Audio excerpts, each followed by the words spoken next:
Now, ruling out foul play, the police said it was not clear who died first after the two were discovered dead in separate rooms on a Wednesday. For the toxicology to come back, so that'll help her make her decision on what the cause and manner is. It could be.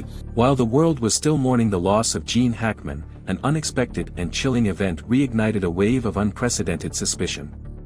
Just days after his funeral, a mysterious attack targeted his daughter, Leslie Hackman, forcing the police to reconsider their stance. This was no longer seen as a random incident. Authorities immediately summoned Leslie for questioning and conducted a thorough search of her home. But what was even more terrifying than the theories surrounding the attack was what the FBI discovered in her secret room. Unreleased records, classified documents about Gene Hackman, and suspicious financial transactions led the investigation down an entirely new path. And most shocking of all, Leslie's startling revelations about her stepmother only added more layers of complexity to the case. What exactly was found? Who was behind the attack on Leslie? And could this be the key to unraveling the truth behind Gene Hackman's death? Join us as we uncover the latest revelations in this mysterious case in today's video. 1. The unexpected house search. What happened? According to police reports, the attack on Leslie Hackman occurred late at night, just a few days after the suspicious passing of her father, Gene Hackman. What makes this incident even more peculiar is that it didn't happen in an unfamiliar place. It took place in the very house where Hackman had lived before his demise. This detail raises a series of questions. Was this attack truly just a random act of violence, or was it directly linked to the unresolved mysteries surrounding Hackman's passing? And why did it happen at such a critical moment? Gene Hackman's house was located in a highly secure neighborhood, equipped with a modern security system and a network of surveillance cameras operating 24/7. This was not a house that just anyone could easily access, let alone break into undetected. However, the strange thing is that on the very night Leslie was attacked, the entire surveillance system had been completely disabled. There were no recorded videos and no security alerts sent out. This was not a random technical failure, it was clearly an intentional act. The attacker had meticulously planned their actions, ensuring that no traces were left behind and no alarms were triggered. So the question arises, who had the capability to do this? If this had simply been a random home invasion, how did the intruder manage to disable the entire security system without leaving any trace? This was not just a simple act of violence, it seemed more like a warning or an attempt to intimidate Leslie. Perhaps the attacker had no intention of ending her life, but they certainly wanted to send her a message. Elizabeth and Leslie grew up in a family with a famous father, but instead of receiving full attention, they seemed to be forgotten. Throughout their childhood and adulthood, they rarely appeared with their father at events or were mentioned by him in interviews. This clearly shows that their relationship was not truly close.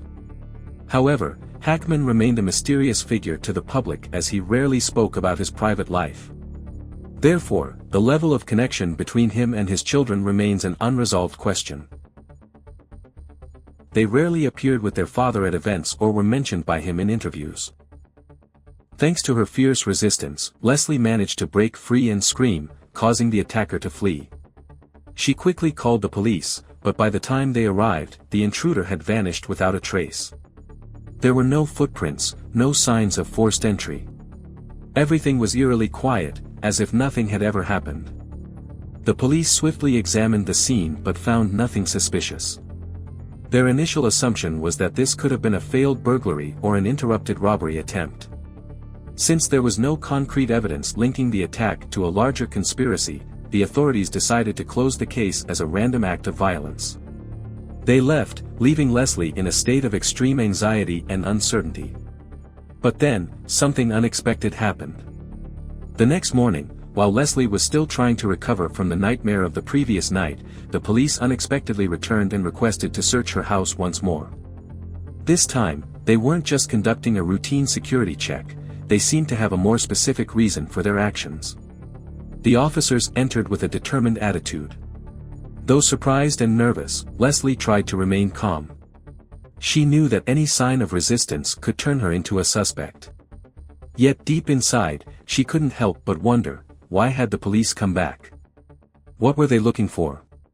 Could the attack the night before have been more than just a random break-in? Leslie watched closely as the officers meticulously searched every corner of her house. The home, once filled with memories of her father, now felt more unfamiliar than ever. She wasn't worried because she had something to hide, but rather because she knew that the police might uncover things she had never imagined would become the focus of an investigation. And then, an unexpected discovery was made. One of the officers found a small, concealed room hidden behind a bookshelf in the study. It was a secret chamber, absent from any of the house's original blueprints. When the police opened the door, an entirely different space was revealed, a hidden room that Leslie had never spoken about. This was no ordinary storage area. Inside, they found a collection of old documents, personal letters belonging to Hackman, and most notably, a significant amount of cash locked away in a safe. Immediately, these items became the focal point of the investigation. Why had Leslie kept these documents without reporting them to the authorities from the start? Why was that money hidden away in such a discreet location? And most importantly, did this secret room have any connection to Hackman's passing? At that moment, the nature of the investigation changed entirely. It was no longer just about an attack on Leslie. It had opened a new door, one that led to hidden secrets about Hackman and, possibly, the true reason behind his mysterious passing. 2. Shocking discoveries from the secret room. As they stepped into the room, it became immediately clear that this was no ordinary storage space.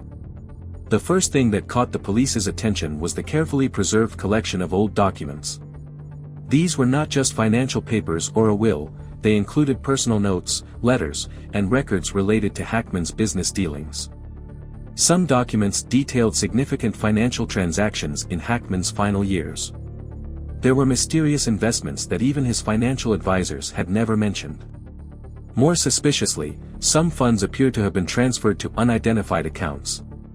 It seemed as though Hackman had been trying to hide something, or perhaps he had been drawn into a dangerous financial entanglement. And, of course, no one but Leslie Hackman knew about the existence of this room.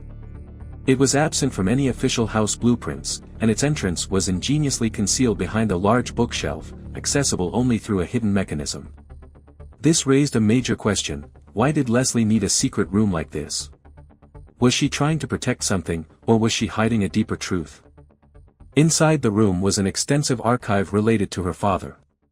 The police discovered numerous old records documenting Hackman's business and political connections throughout his career. Some files contained information about dealings with highly influential individuals, undisclosed contracts, and even memos concerning people Hackman had worked with. Certain documents revealed investments of questionable legitimacy and political ties that had never been publicly known. If these documents were made public, they could potentially damage the reputations of powerful figures. Most intriguing were Hackman's personal handwritten notes. These were not just ordinary journal entries but deep reflections on his life, career, and, most notably, his growing anxieties in his final years. Some pages were hastily scribbled, filled with erratic handwriting that conveyed a sense of distress.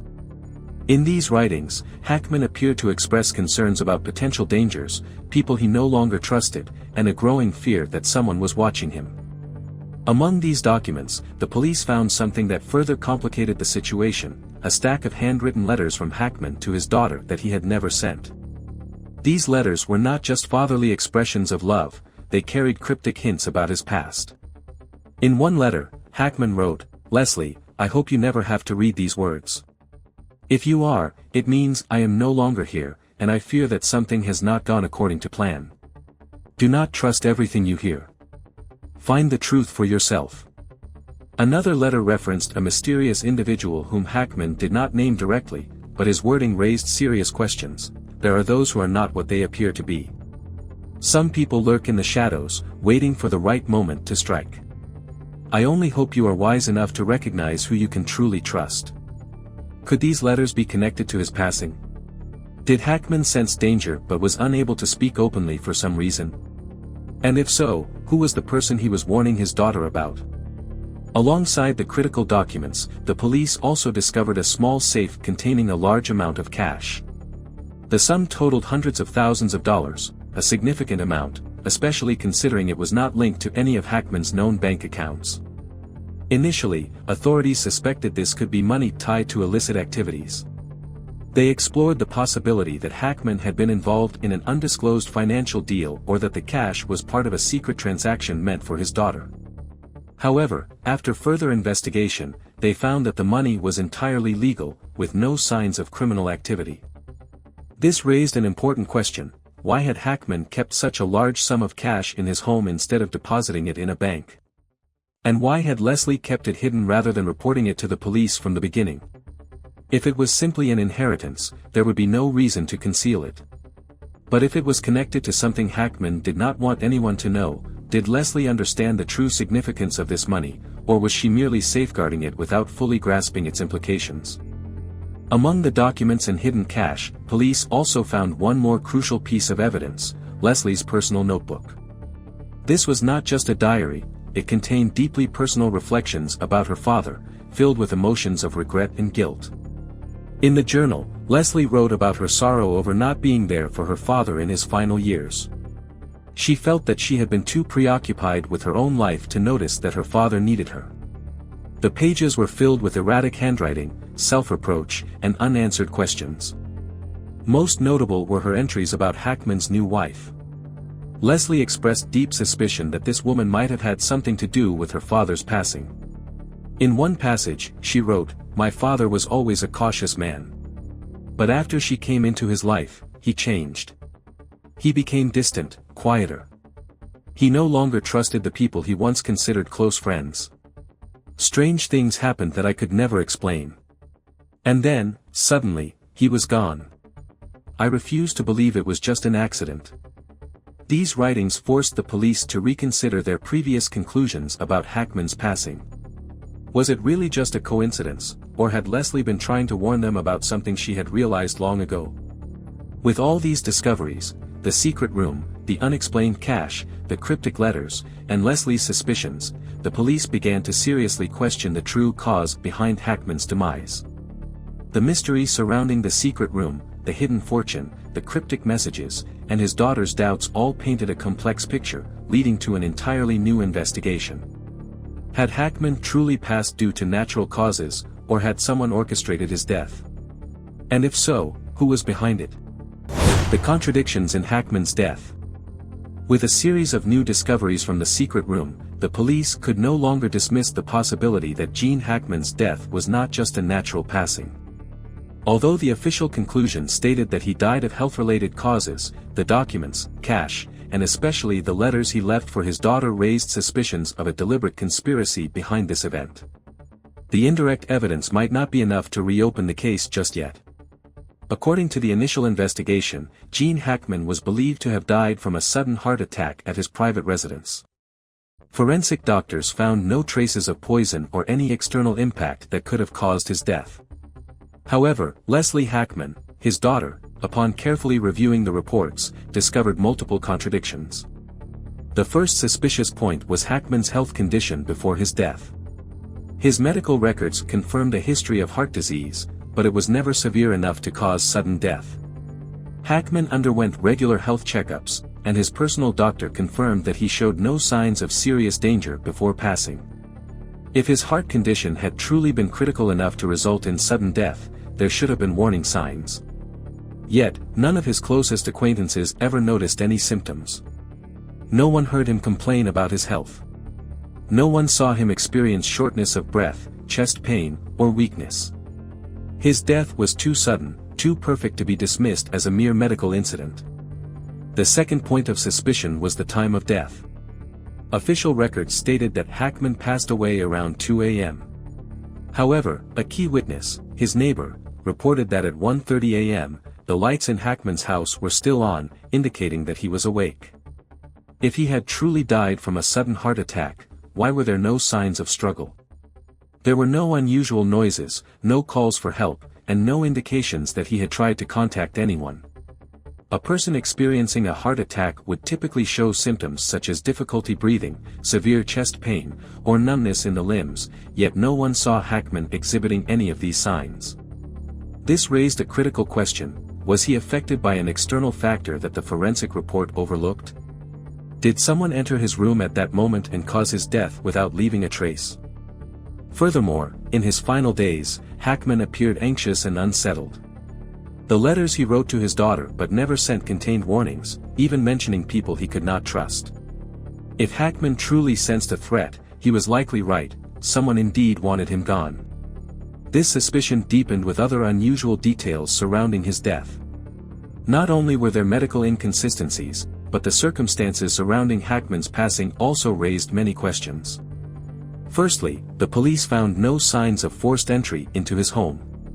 If Hackman had been murdered, the perpetrator might not have needed to break in from the outside, they were likely already inside. If this theory holds, the suspect could be someone close to Hackman, someone with easy access to him without raising suspicion. This casts even greater doubt on Hackman's new wife, the person with the most motive to eliminate him. Just days before Hackman's death, a large sum of money was transferred from his personal account to an anonymous account. While this could have been a routine transaction, it might also serve as evidence that Hackman was coerced into doing something before he died. If this was a planned murder, that money transfer could be part of the conspiracy. Who received that money? Was it connected to his new wife or a business associate? The urgency in handling Hackman's estate after his death was also suspicious. Immediately after he passed, his new wife quickly initiated legal proceedings to inherit his entire fortune. While this could be a lawful move, the speed and determination with which she acted raised eyebrows. If Hackman had truly died of natural causes, why did she behave as if she had already prepared for this scenario?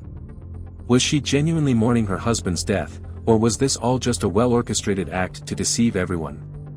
After discovering crucial documents in her father's secret room, Leslie immediately urged the police to reopen the investigation. However, law enforcement was reluctant to comply. They had already closed the case with an official conclusion and were unwilling to revisit it without solid evidence. Despite this, Leslie refused to give up. She questioned the investigators about the inconsistencies in the reports and emphasized that several signs suggested her father had been under surveillance in his final days. She believed Hackman might have been poisoned or attacked using a sophisticated method that the initial autopsy failed to detect. To support her claims, Leslie presented significant evidence: the unsent letters from Hackman, in which he repeatedly expressed concern and warned Leslie not to trust everyone. The large sum of cash found in the secret room, though confirmed to be legal, was something Leslie believed was linked to a secret her father was trying to hide. The suspicious financial transactions just before Hackman's death suggested he might have been pressured or was attempting to secure his assets before being murdered. As public and media pressure intensified, the police were forced to acknowledge the questionable aspects of Hackman's death. Some investigators began proposing the exhumation of his body to re-examine potential traces of poison or any overlooked method of murder. If the new autopsy could confirm the presence of poison, the case would instantly turn into a homicide investigation. However, if no new evidence was found, the case would likely remain closed, and the truth might forever be buried. Leslie knew that if her father had indeed been murdered, the mastermind behind it was no amateur. This could be a carefully orchestrated scheme, possibly involving individuals with real power. If that were the case, was she putting herself in danger by continuing her search for the truth?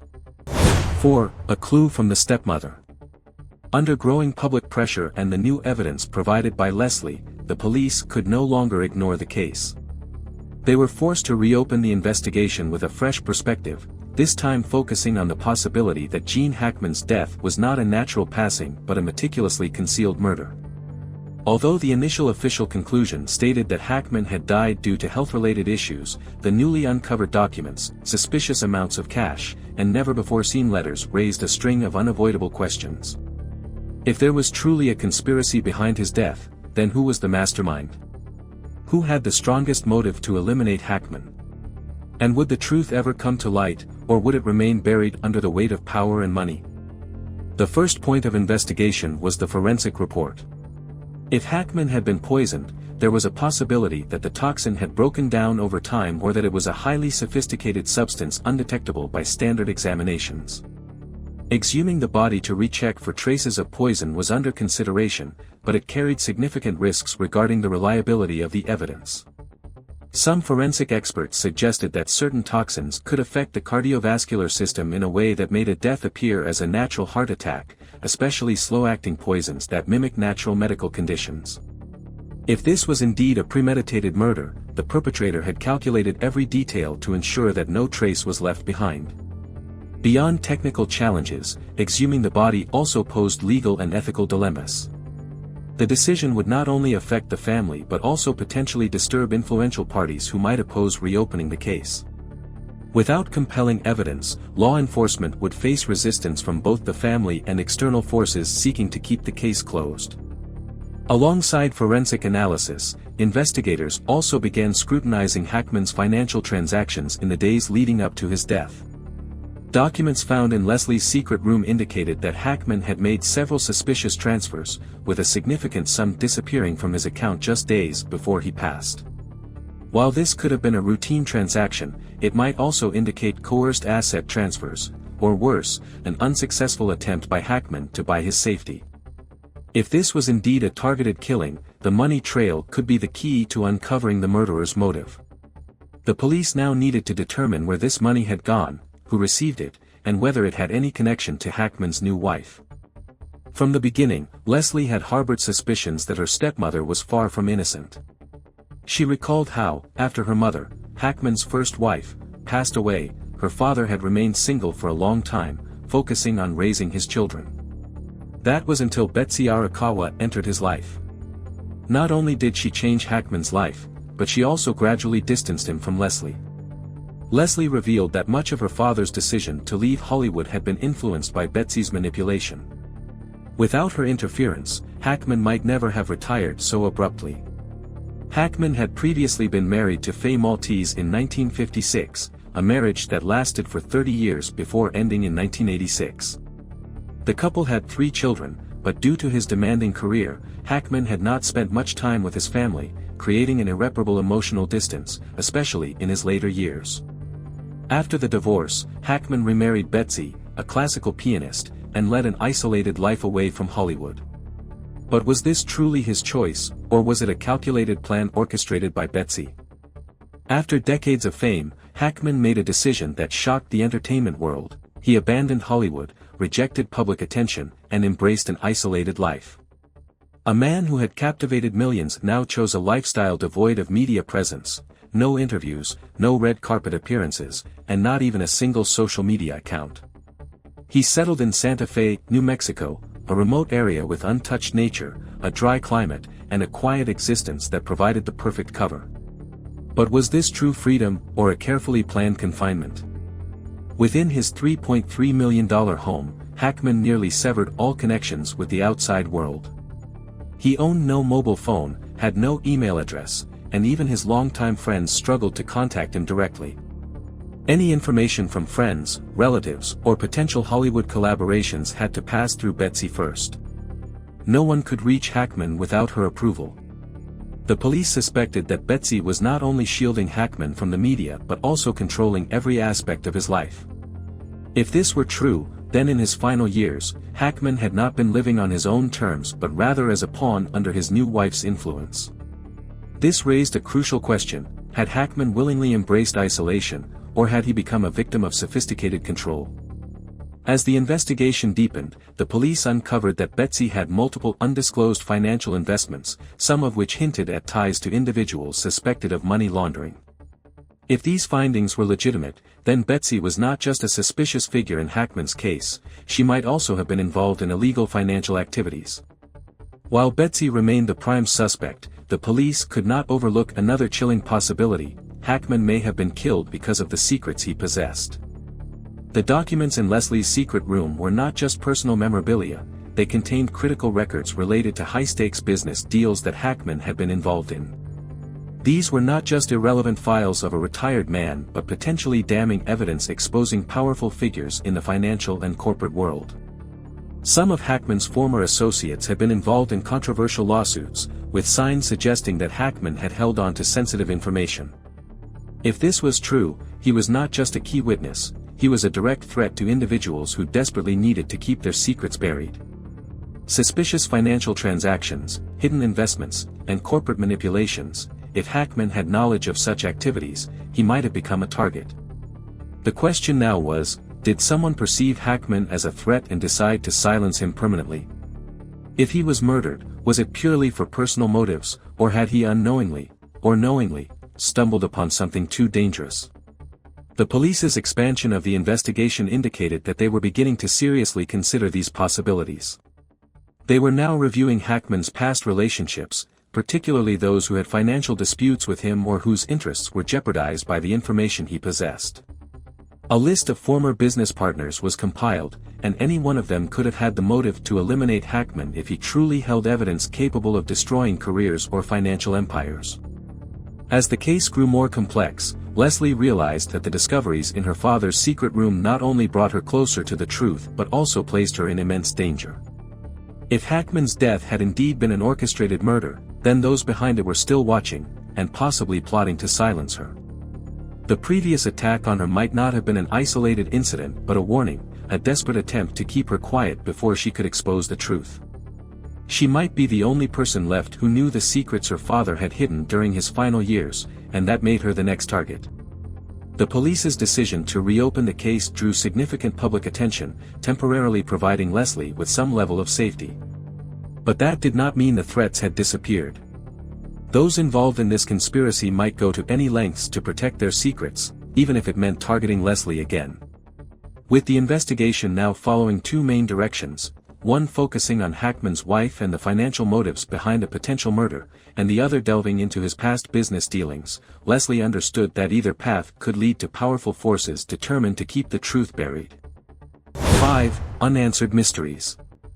After a series of new revelations, the investigation into Gene Hackman's death was no longer just a personal case.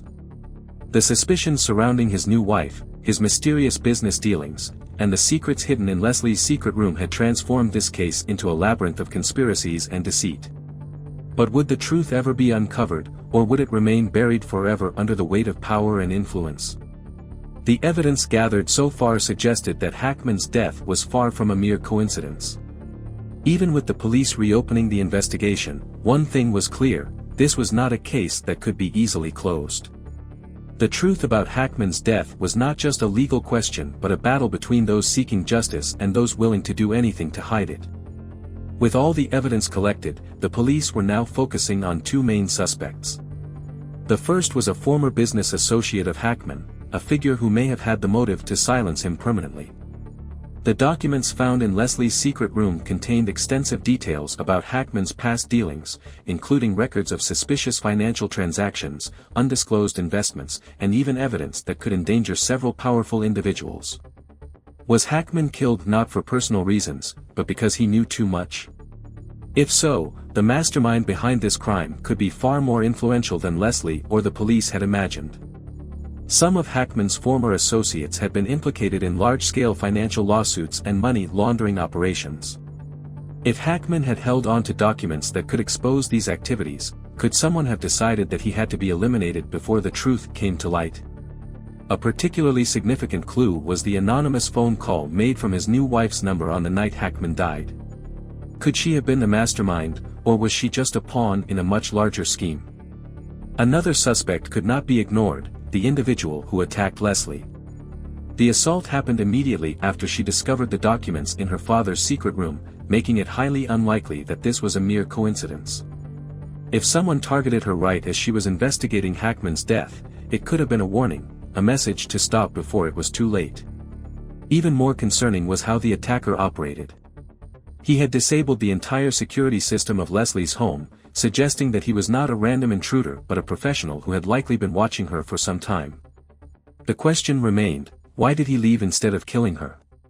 Did he simply want to intimidate her, or was there an unfinished plan still in motion? If Leslie continued her investigation, would she become the next target? With all these unresolved questions, the case could lead to three possible outcomes. Scenario 1: the police uncover a breakthrough and solve the case.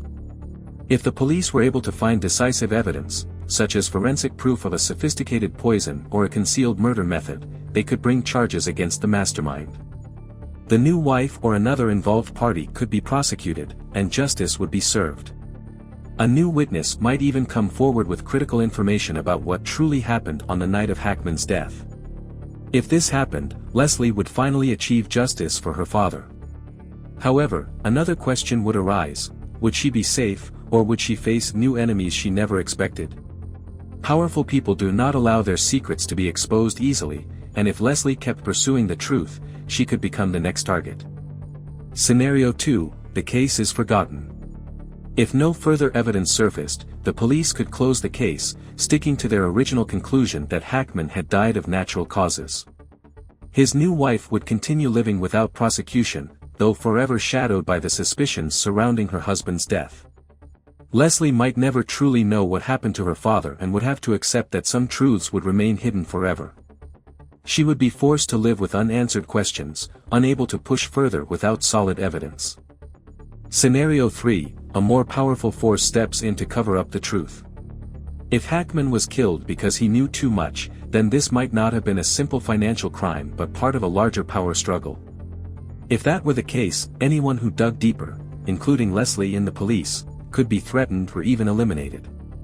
In this scenario, the case would never be solved, not because of a lack of evidence but because powerful hands were working behind the scenes to ensure it remained buried. If this happened, Leslie would face a brutal choice: continue fighting for the truth, knowing it could cost her everything, or accept that some secrets were beyond her reach. Regardless of how the case unfolded, Leslie still had a crucial decision to make. Would she continue investigating, even if it put her in grave danger? Or would she accept the police's conclusions and try to move on with her life? Her journey was no longer just about discovering who might have murdered her father, if there had been a murder at all. It was also about confronting the shadows of the past and uncovering the secrets about her father that she had never known. This was not just a case, it was a test of courage, perseverance, and faith in justice. The case of Gene Hackman still holds too many unanswered questions.